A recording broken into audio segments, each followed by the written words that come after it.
Ce samedi 25 mai à 16 h avait lieu la finale de la Coupe d'Angleterre de football. Durant ce match, c'est l'équipe de Manchester United qui s'est démarquée avec 2 buts face au but unique de Manchester City. Dans les gradins du stade londonien de Wembley, il y avait le prince William, qui est le président de la Football Association, mais il n'est pas venu seul.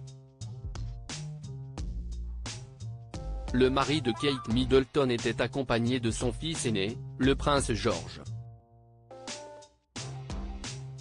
Ce dernier n'a pas choisi de se vêtir comme un simple supporter puisque, comme son papa, le petit garçon de 10 ans était particulièrement élégant. Il était ainsi vêtu d'une chemise blanche, d'une veste de costume bleu marine et d'une cravate rayée, pratiquement la même que celle que portait son père.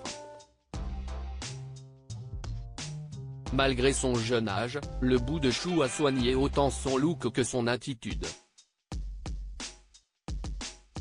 On a notamment pu l'apercevoir en train de serrer la main à Pep Guardiola, l'entraîneur de l'équipe perdante, Manchester City, et ancienne star du ballon rond d'origine espagnole, ou encore au footballeur du club, Jack Grealish.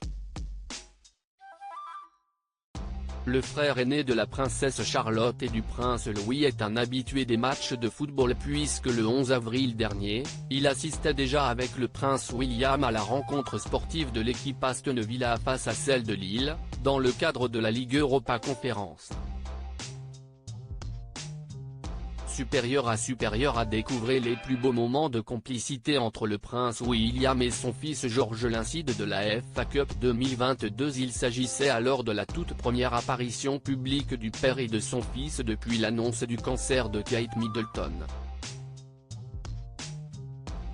Quant au prince de Galles, cette finale de la Coupe d'Angleterre de football lui a probablement rappelé un mauvais souvenir.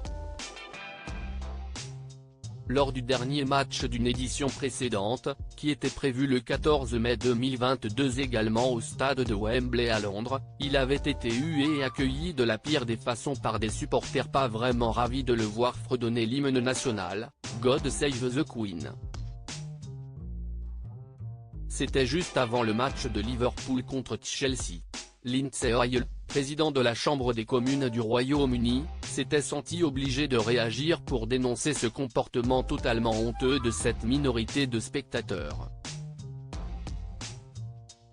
Article écrit avec la collaboration de 6 médias Crédit Photo, James Marsh Shutterstock SIPA.